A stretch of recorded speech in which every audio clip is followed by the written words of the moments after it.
안녕하십니까? 오늘 강해설교 연구원에서 시작하는 성경 공부 방법론에 관한 강의에 오신 여러분을 환영합니다.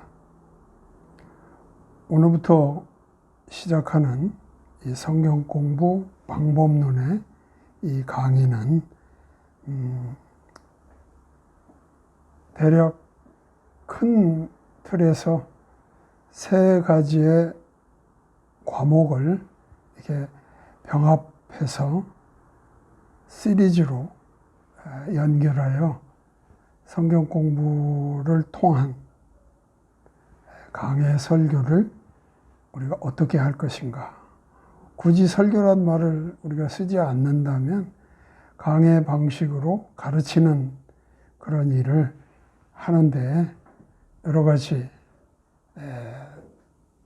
소스를 제공하려고 합니다. 칼보리 채플 스크로우 미니스트리, 코리안 스크로우 미니스트리의 강해 설교 연구원에서는 이 성경 공부 방법론을 계속 강의하고 있습니다.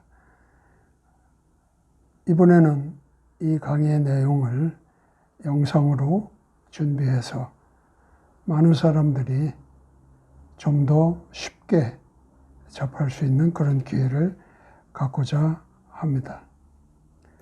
여기서 다루는 세 가지 과정을 하나하나 소개해 드리도록 하겠습니다. ETI 과정이라 이름하였습니다. Expository Teaching Institute. 이 과정에서는 큰 영역에서 세 가지 영역이 병합되어 있습니다. 그 하나는 귀납적 성경 공부 방법론입니다. Inductive Bible Study인데요. 이 귀납적 성경 공부는 이 과정에 있어서 가장 초보적인 단계, 다시 말하면 성경 공부 또는 연구를 개인적으로 어떻게 할 수 있을까, 그에 대한 여러 가지 소스를 제공합니다. 그 다음 두 번째 과정은 성경 공부 방법들이라고 이름하였습니다. 이거는 바이블 스터디 메소드인데요.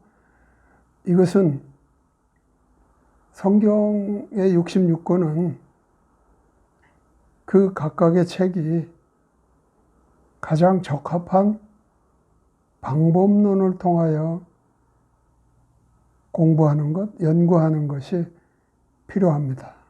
왜냐하면 각각의 책이 그 양식들이 다른 점들이 있기 때문입니다. 그 양식이 다른 것은 바로 방법론을 적합히 사용해서 공부할 때 더 효과적인 공부가 될 것입니다. 세 번째는 강해 설교 메시지 준비입니다. 즉 강해 설교란 무엇이고 그 강해 설교를 위해서 메시지를 준비하는 것은 그 강해 식에 맞게 할 수 있는 방법이 필요한 것이죠. 그래서 그 방법론과 더불어 실제적으로 그 메시지를 준비하는데 어떤 것들이 필요한지를 공부하게 됩니다. 그래서 영어로 이름하여서는 Expository message preparation,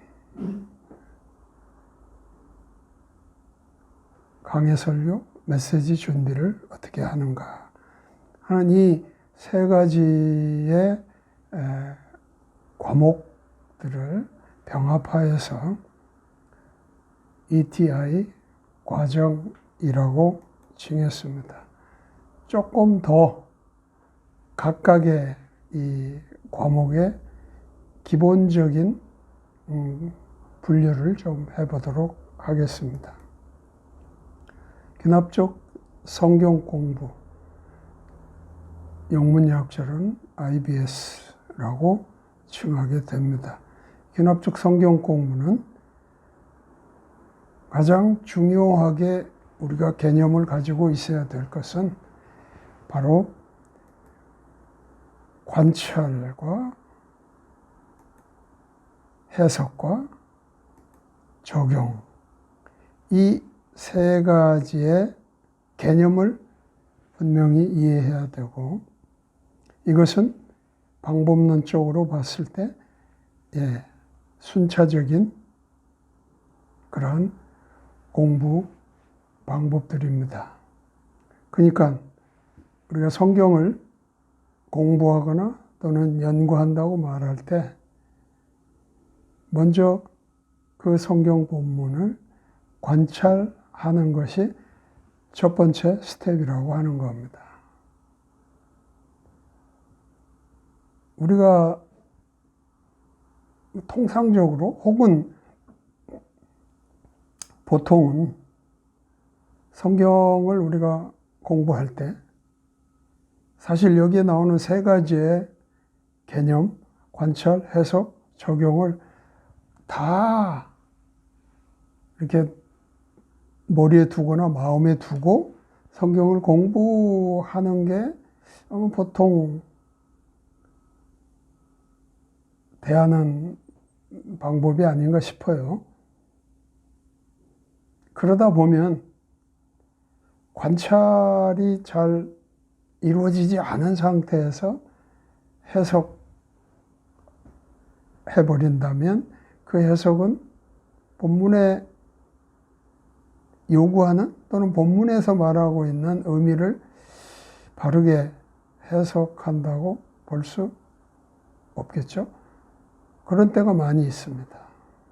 즉 단순하게 말하면 잘못된 해석이 일어날 수 있는 거죠. 또한 관찰이 안 된 상태라면 해석이 그렇게 잘못됐을 때 그 말씀을 적용함에 있어서도 다른 방향으로 또는 성경이 요구하는 그런 적용이 이루어지지 않을 수도 있는 거죠. 그런 의미에서 관찰을 잘하는 것 또는 관찰의 이 첫 번째 스텝을 우리가 잘하는 것은 매우 중요한 거죠. 관찰이 잘 된 상태에서 거기에 따른 해석이 이루어진다면 그 해석은 적어도 내가 공부한 범주 안에서는 해석이 잘 되었다고 스스로도 평가할 수 있고 나중에 그 해석이 객관적으로 옳은지 혹은 잘 됐는지는 또 다른 것과 비교해서 평가하면 되는 일이겠죠.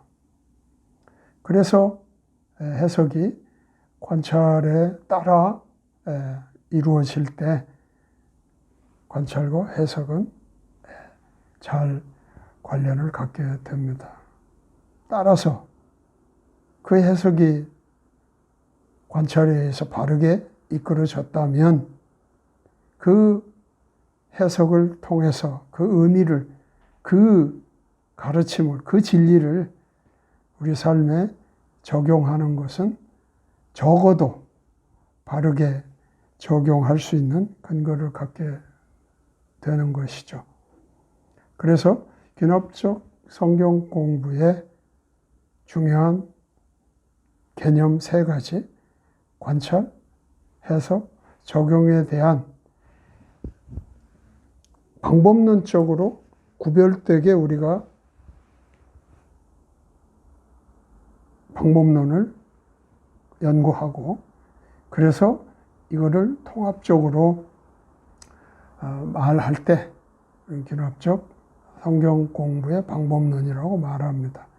물론 여기에는 이런 것들을 우리가 그냥 이론적으로, 다시 말하면 공부만을 위해서 이런 거를 하지는 않습니다.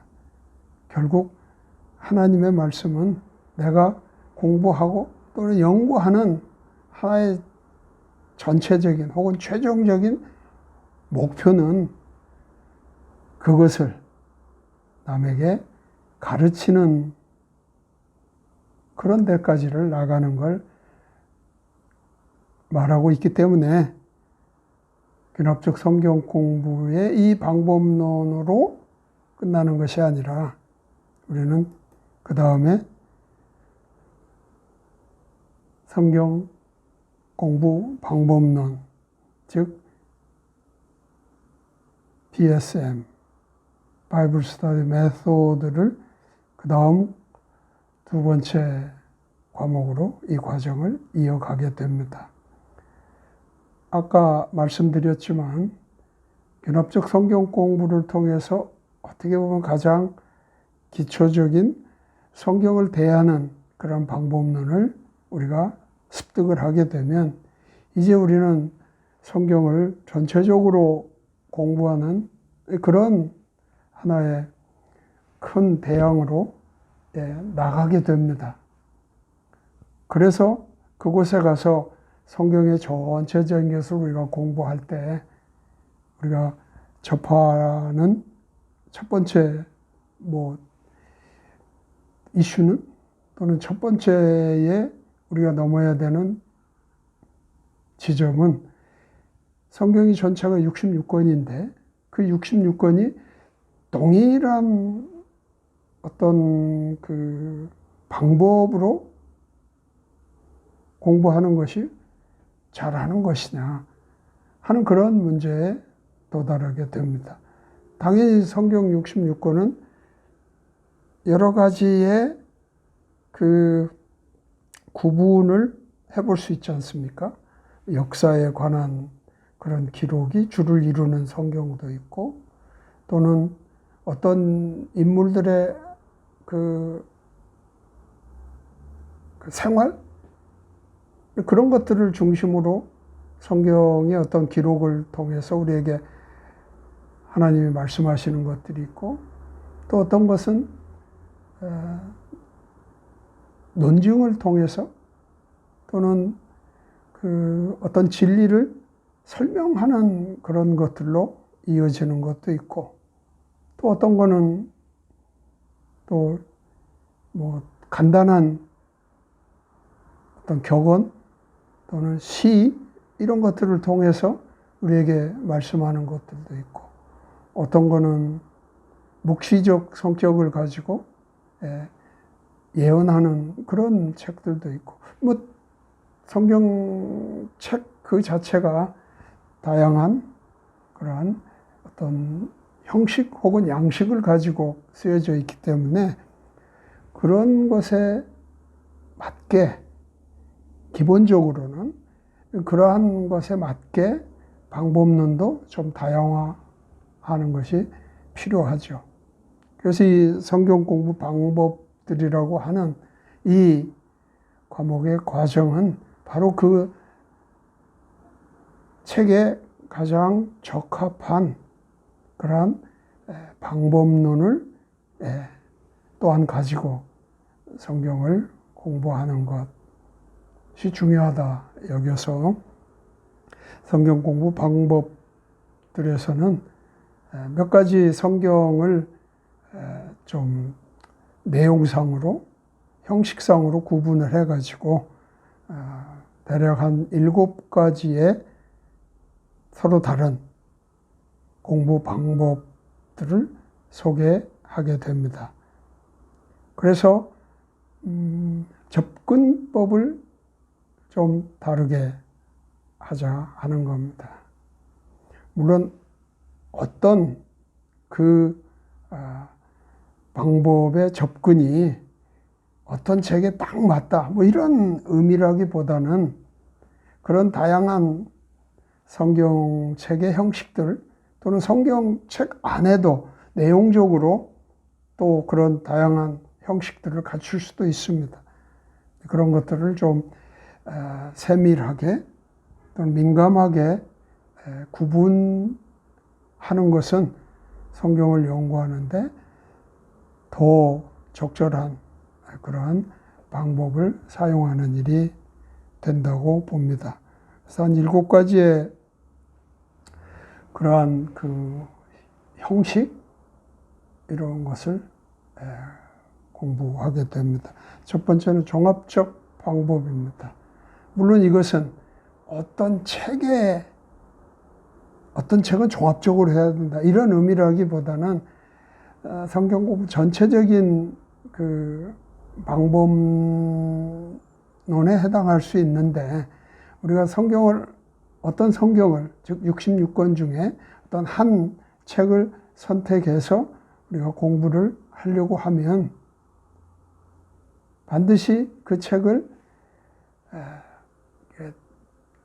구조적인 윤곽, 즉 아웃라인 만들기 위한 그러한 그 시도를 해야 합니다. 만약에 한 책을 내가 가르치기 위해서는 그렇죠. 성경 연구를 공부를 해야 되겠죠. 그때 이제 방법론으로 어느 책이나 관계없이 기본적으로 해야 되는 게 균합적인 방법으로 성경을 연구하는 일이 필요하고 그것이 훈련됐다거나 익숙하게 내가 성경을 대하는 그런 자세가 된다면 이제 그 한 책에 적어도 아웃라인을 우리가 준비하기 위해서는 종합적 방법을 통해서 그 접근을 해야 된다는 거죠.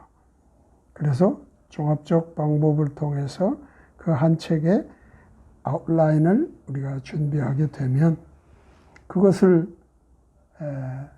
정리해 놓고 이제 그 책을 세부적으로 다루어 갈 때, 즉 세부적으로 그것들을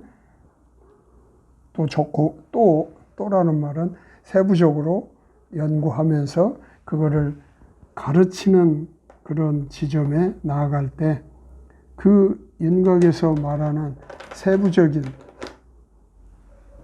그 범위대로 성경을 가르치게 되는 겁니다. 그 종합적 방법은 책을 공부할 때에 아마 반드시 접근해야 되는 그런 방법이죠. 두 번째는 이제 그래서 종합적인 방법으로 책의 어떤 윤곽을 또는 장의 윤곽을 만들어 놓았다면 그거를 세부적으로 내가 가르치는 그런 하나의 그 단계에 들어가서 즉 단락별로든 또는 책의 장별로 다시 한번 분석적인 방법을 통해서 세밀하게 그거를 연구하고 그리고 이제 그것들을 가르치는 그런 자료들을 준비해서 이제 가르치게 되는 거죠. 그래서 종합적인 방법과 분석적인 방법은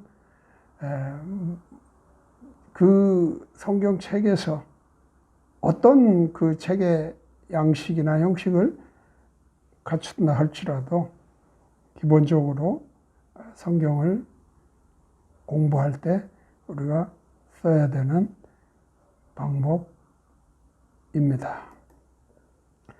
세 번째는 이거는 이제 제목별 해설 방법인데요. 바로 그 우리가 늘 성경을 대할 때마다 이 성경, 이제 내가 관심을 가지고 있는 그 성경의 어떤 부분이 과연 어떤 주제가 핵심일까? 뭐 이런 것들에 대한 관심들이 많이 있습니다. 그래서 많은 성경의 연구들이 진행되어 오면서 나름 성경의 어떤 부분은 어떤 주제 혹은 제목으로 그 성경을 이렇게 뭐라고 그럴까 대표적인 의미를 주고 있다 하는 것들이 연구된 것도 있고 또 이런 것들에 관심을 가지고 연구를 하다 보면 내 나름대로의 어떤 그런 방법론 속에서 이 구절은 제목이 이런 것이 있다. 이 본문은 이런 제목을 우리에게 준다. 그래서 그 제목을 그 본문을 통해서 이제 설명하는 뭐 이런 방법들이 이 제목별 해설 방법에 속한다고 볼 수 있습니다. 또 네 번째는 신학적 방법입니다.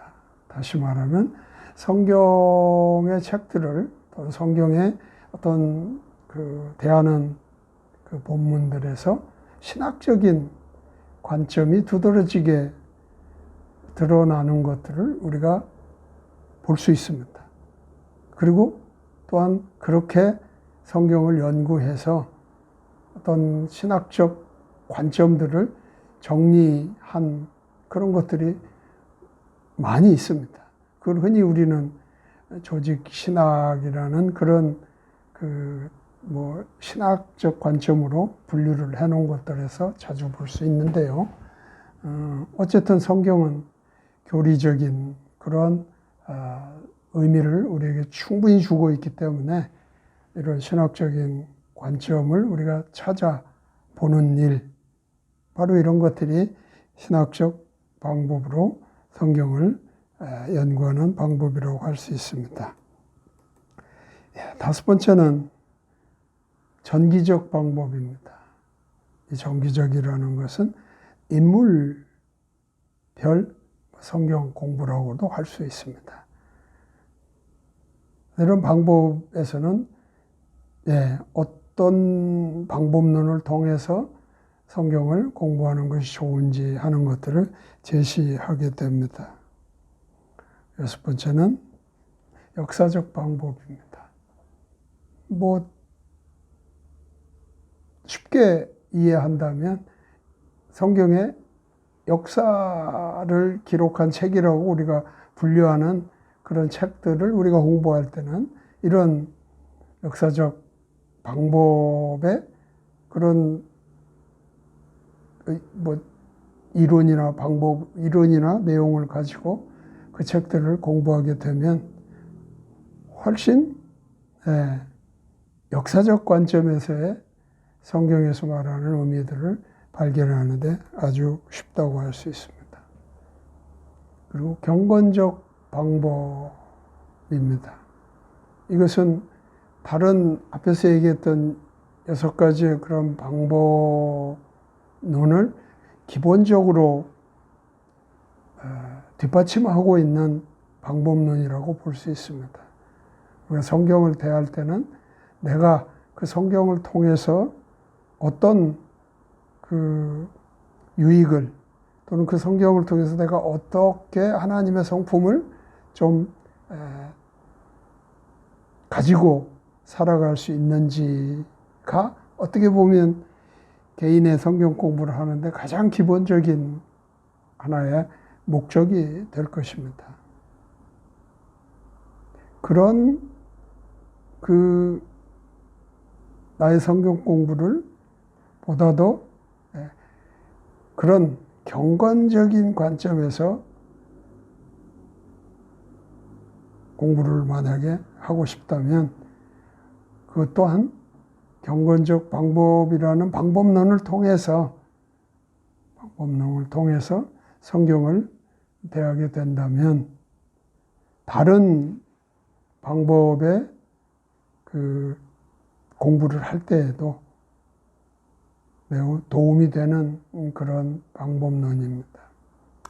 예를 들면 뭐 우리가 지금의 신앙생활, 교회 생활에서 흔하게 접하고 있는 것 중에 뭐 quiet time, 묵상 그 훈련, 꼭 훈련이라 말하지 않더라도 묵상의 시간을 내가 갖는다고 할 때 그걸 어떻게 하는 것이 가장 좋을까? 어떻게 하는 것이 가장 효과적일까? 뭐 그런 것들을 생각하지 않을 수 없습니다. 그래서 많은 그 방법이라고 해서 여러 가지 자료들이 많이 나와 있죠. 다 그런 자료들은 어떻게 보면 이런 방법론을 통해서 정리된 것들을 우리들에게 자료로 주고 있는 겁니다. 그게 이제 그런 책들입니다. 나의 묵상의 시간을 위해 도와주는 그런 자료들. 그런 것들이 다 이런 경건적 방법을 통해서 정리된 것들을 모아놓은 것들이거든요. 그것이 우리의 신앙생활에도 경건의 훈련을 또는 묵상의 시간을 갖는 데 도움이 될 뿐만 아니라 바로 그런 것들을 내가 이런 방법론을 통해서 이렇게 습득을 하게 되면 다른 개인의 성경 공부를 어떤 책의 어떤 부분들을 할 때에도 방법론에 있어서 도움이 된다고 하는 겁니다. 그래서 대략 한 7가지의 서로 다른 그런 내용을 가진 방법론을 통해서 우리가 성경을 전체적으로 대하는데 어렵지 않도록 방법을 좀 공부하고자 하는 것입니다.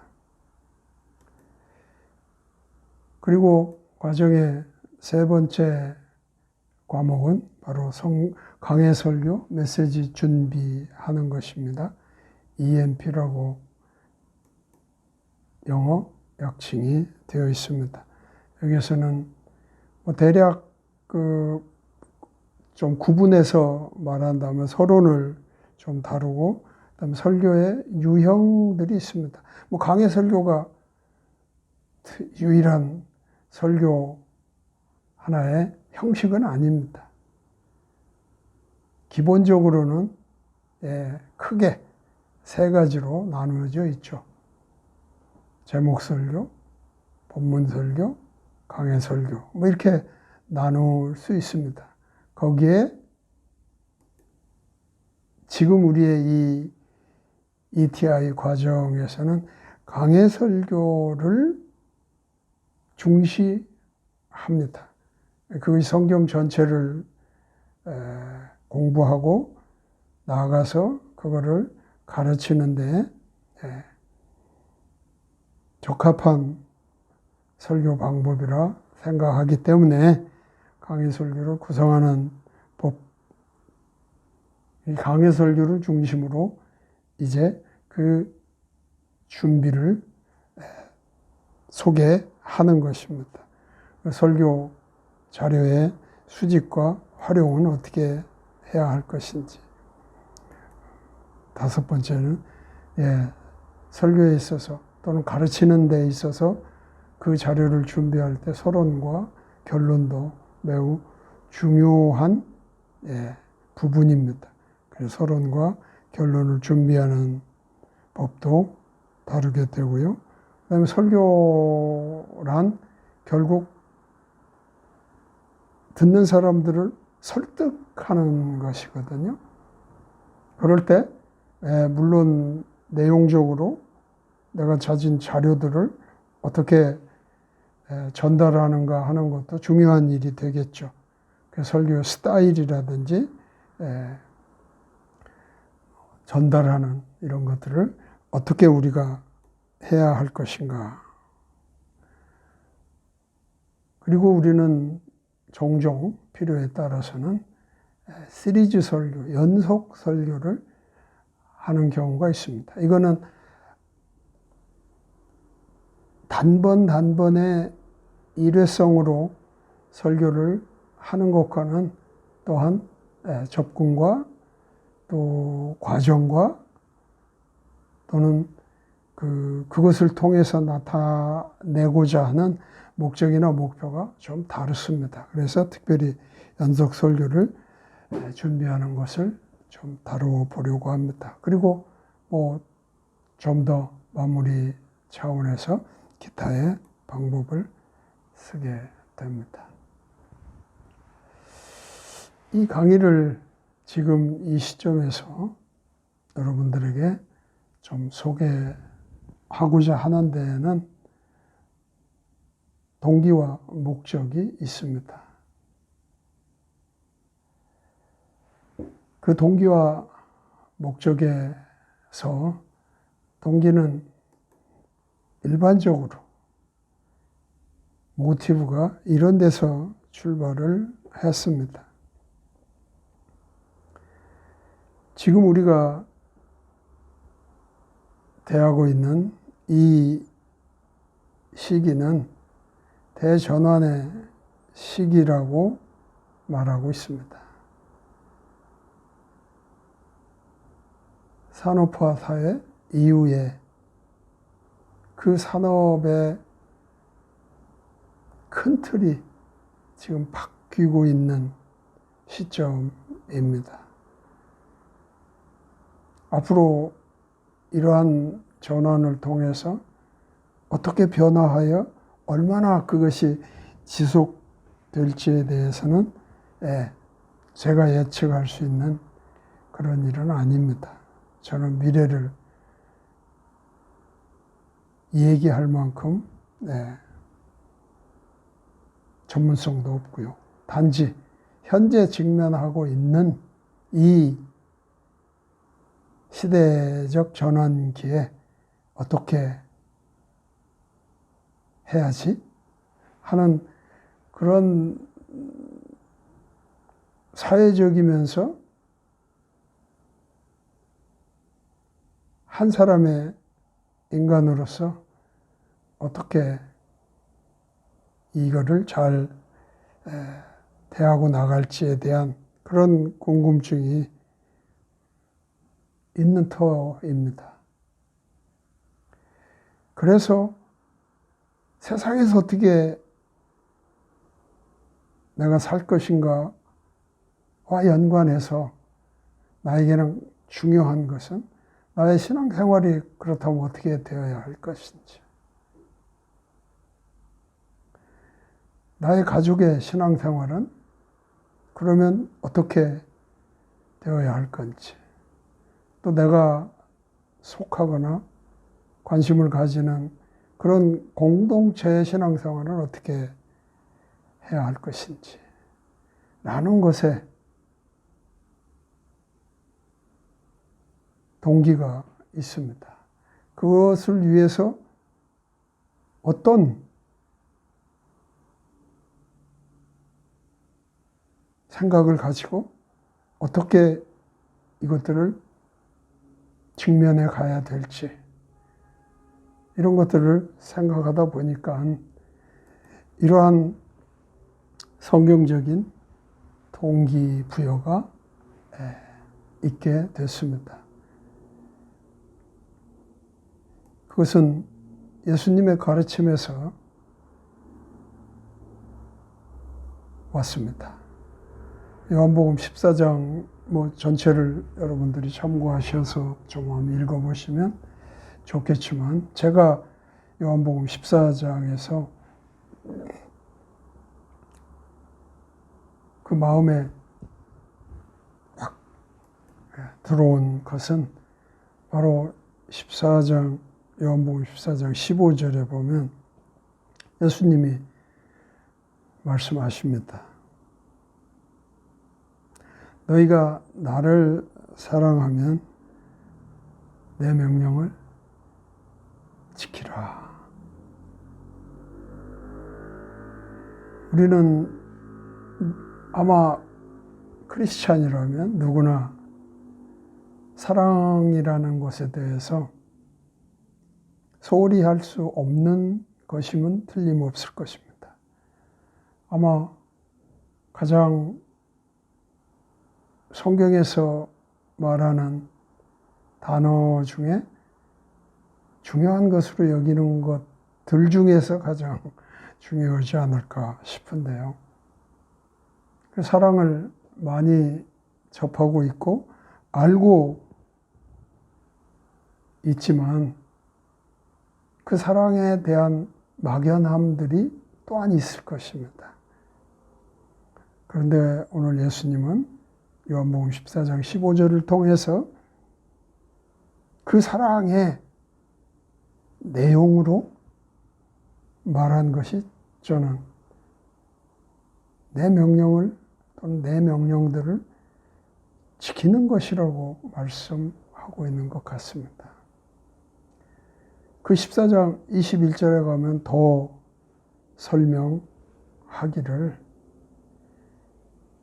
예수님 자신이 우리에게 말씀하시는 것일 뿐만 아니라 그래서 내가 주님을 사랑하기 때문에 그분의 명령들을 내가 지키면 그것이 하나님으로부터도 인정받고 그 하나님으로부터도 사랑받고 또 굉장히 중요한 겁니다. 그런 자에게 나를 나타내리라 이렇게 말씀하셨습니다. 예수님이 지금 이 말씀하는 시점에는 예수님이 지금 떠나갈 시점입니다. 우리가 잘 아는 것처럼 예수님은 우리를 떠나서 우리를 위해서 죽으시고 십자가에 못 박혀 죽으시고 장사 지내고 3일 만에 부활하셨지만 얼마 후에 그분은 우리 곁을 떠나 하나님께로 돌아가셨습니다.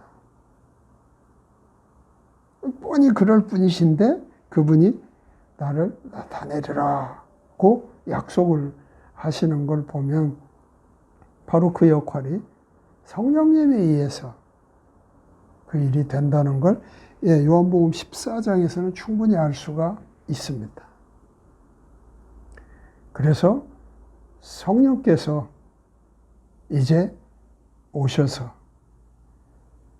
우리 안에 그분을 통해 성령님을 통해 예수님의 것을 우리에게 보이시는 것이다 라고 이해할 수 있는 거죠. 그렇다면 성령님이 오셔서 우리에게 행하시는 우리에게 하시는 일은 뭐라고 그랬어요? 그분은 죄에 대해서 의에 대해서 앞으로 올 심판에 대해서 말씀하는 것이 그분의 임무라고 하시는 것입니다. 즉 그분은 예수님의 말씀, 예수님이 가르치셨던 그 말씀을 계속 우리 안에서 알게 하셔서 그 말씀대로 살아갈 수 있도록 하신다는 그런 얘기죠. 이거는 시대가 어떻게 전환이 되어 가더라도 영원토록 유지되는 하나님의 약속입니다. 예수님의 약속입니다. 그래서 그 명령들을 지킨다는 것이 무엇일까? 그 명령들이란 무엇일까? 하는 생각을 해보게 됩니다. 그 명령은 예수님이 말씀하셨습니다. 어떤 한 율법사가 예수님께 나와서 제일 큰 명령이 뭡니까? 라고 물었을 때 예수님이 대답하신 말씀이 마태복음 22장 37절로부터 40절까지의 말씀입니다. 우리가 잘 아는 대로.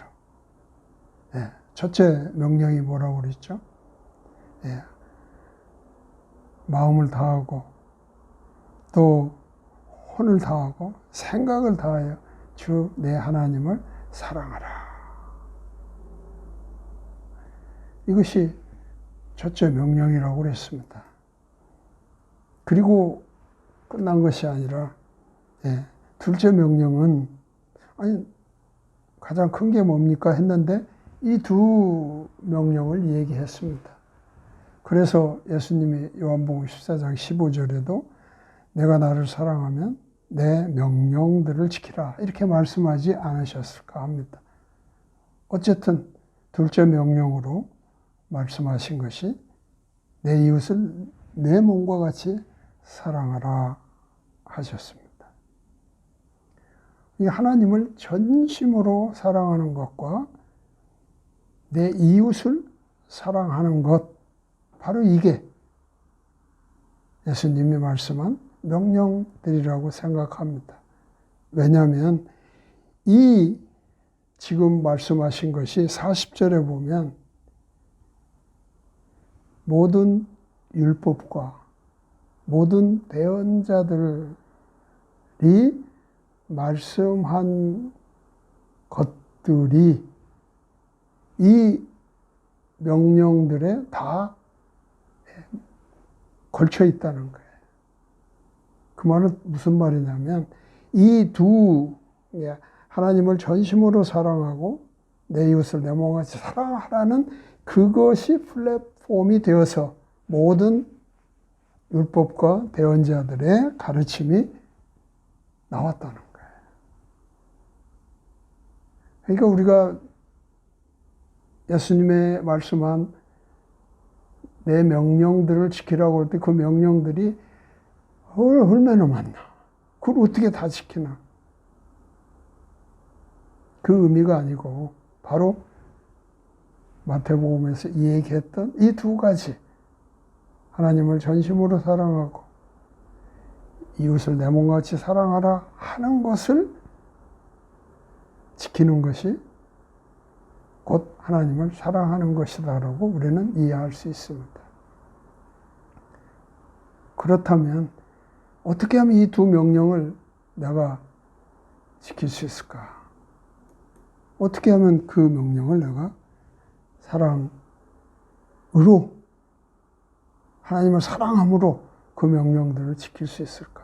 방법이 뭘까라고 생각을 했을 때 저는 그 하나의 방법을 가지고 실천한 사람이 성경에 있다는 것을 발견을 했습니다. 바로 바울의 가르침 속에서 볼 수 있습니다. 사도행전 20장을 이제 여러분들이 좀 참조해 읽어보시면 알 텐데요. 여기에서 바울이 언급한 구절을 좀 보도록 하겠습니다. 이때 바울은 이제 예루살렘으로 급히 돌아가기 위해서 아시아 지역에서 복음을 전하던 것을 마치고 귀향을 합니다. 이때 에베소 지역에 거의 3년 정도, 3년여의 가르침들을 바울이 정말 심혈을 기울여서 하고 다시 그곳을 지나가면서 매우 급했기 때문에 에베소 지역에 있는 장로들을 모아서 그들과 마지막 시간을 갖게 됩니다. 거기에서 그 장로들에게 한 말씀입니다. 핵심은 이런 겁니다. 특별히 그는 20절에 보시면 자기가 거기에서 그들을 가르칠 때 어떤 것도 숨기지 않고 자신이 가르쳐야 될 모든 것을 그들에게 다 가르쳤다고 말합니다. 물론 그것이 어떻게 가르쳤는가를 구체적으로 방법론을 말하고 있지는 않습니다만은 여기서 볼 수 있는 특별한 문제는 19절에서 이미 자기는 온 열정을 다해서 하나님을 섬기듯, 즉 하나님을 사랑하고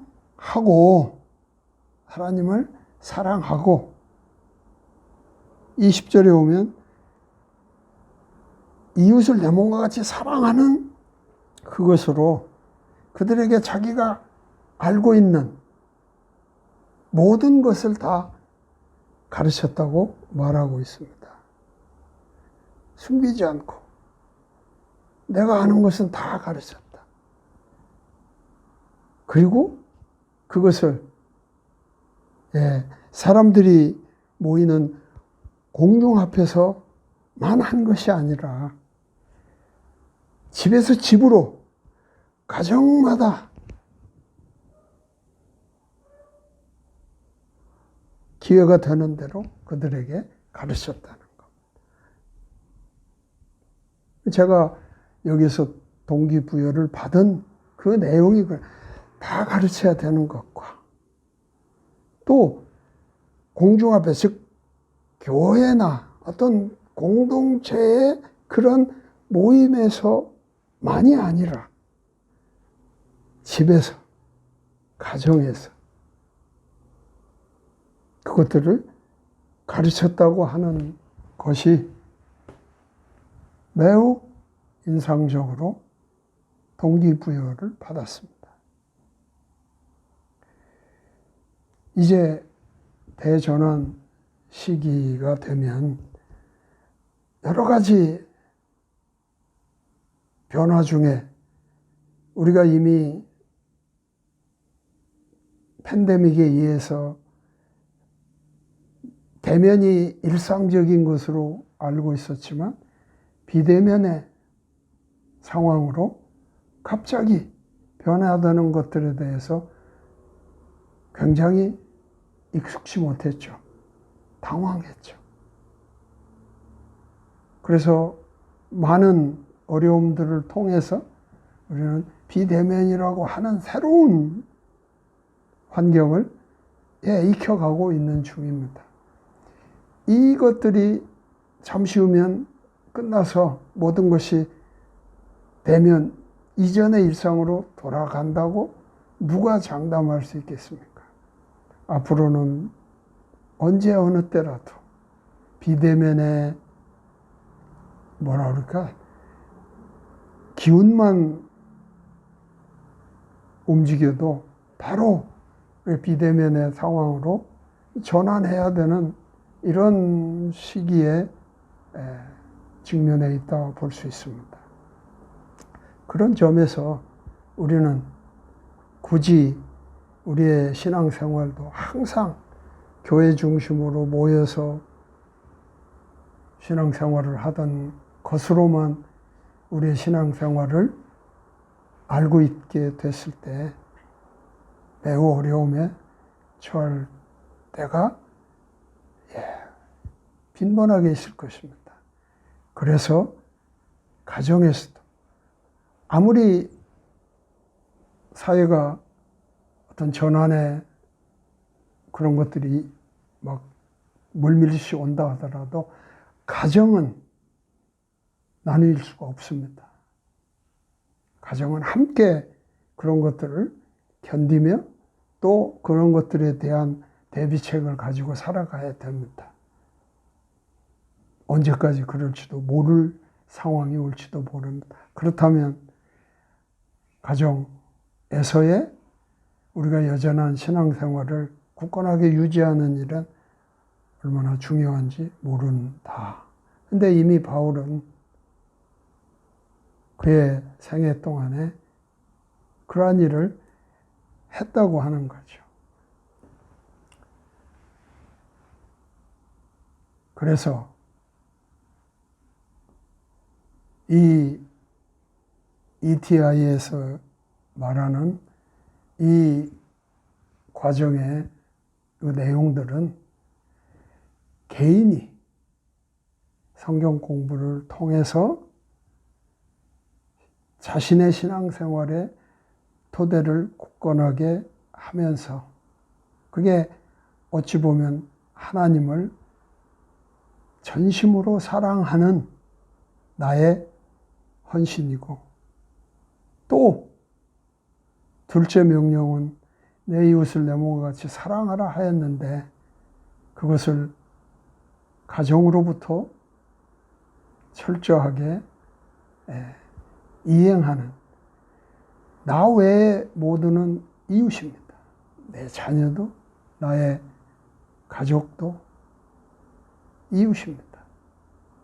그들에게 내가 가정의 어떤 책임을 맡은 위치에 있는 사람이라면 그러한 일을 감당할 때 바로 내 이웃을 내 몸같이 사랑하라는 그 명령을 우리가 실천하는 것이라 이렇게 생각이 듭니다.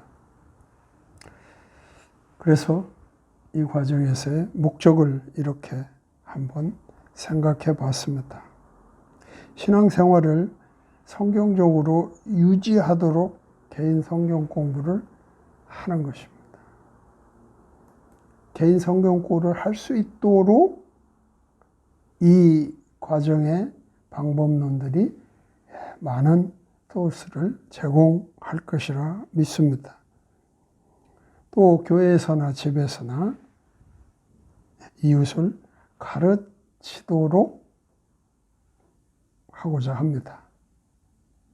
그래서 내 공부에서 머물지 않고 그것을 가르치는 데까지 갈 수 있도록 이 방법론이 확장하여 이끌어 나가게 될 것입니다. 그리고 세 번째는 성경을 가르침에 있어서 그것의 전체를 다룬다는 것입니다. 다시 말하면 성경의 전체를 다룰 수 있도록 준비를 시키고자 하는 것입니다. 이러한 동기와 목적이 있기에 이 과정은 그런 방향으로 끊임없이 나아가게 될 것입니다.